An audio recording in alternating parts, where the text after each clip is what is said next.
2 سال پہلے ارشد ندیم نے اولمپکس میں گولڈ میڈل جیت کر پاکستان کا سر فخر سے بلند کر دیا تھا۔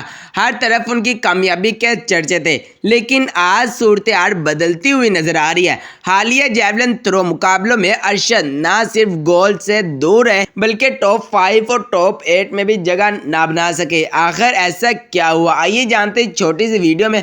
اس سے پہلے اگر آپ نے ہمارے پیج کو فالو نہیں کیا تو جلدی سے فالو کر لیں۔ اور مزے کی بات یہ ہے کہ جب ارشد کے بعد زیادہ وسائل نہیں تھے تب وہ اولمپکس اور ویلتھ گیمز میں میڈل جیت رہے تھے، لیکن کامیابی کے بعد تقریبات، پروٹوکول اور مسلسل مصروفیات نے ان کے فوکس کو ضرور متاثر کیا۔ دوسری طرف سری لنکا کے رمیش ترنگا خاموشی سے اپنی محنت جاری رکھے ہوئے تھے۔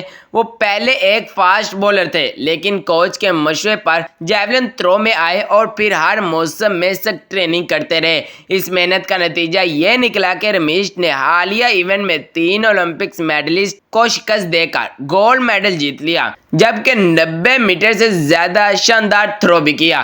ادھر بھارت کے نیرج چوپڑا مسلسل بہترین کارکردگی دکھا رہے تھے۔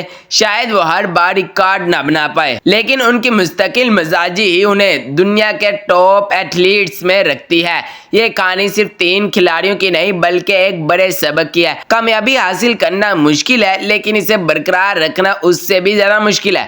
اگر محنت، ڈسپلن اور فوکس برقرار نہ رہے تو دنیا بہت جلد نئے ہیروز تلاش کر لیتی ہے۔ اب سب کی نظریں ارشد ندیم پر ہے۔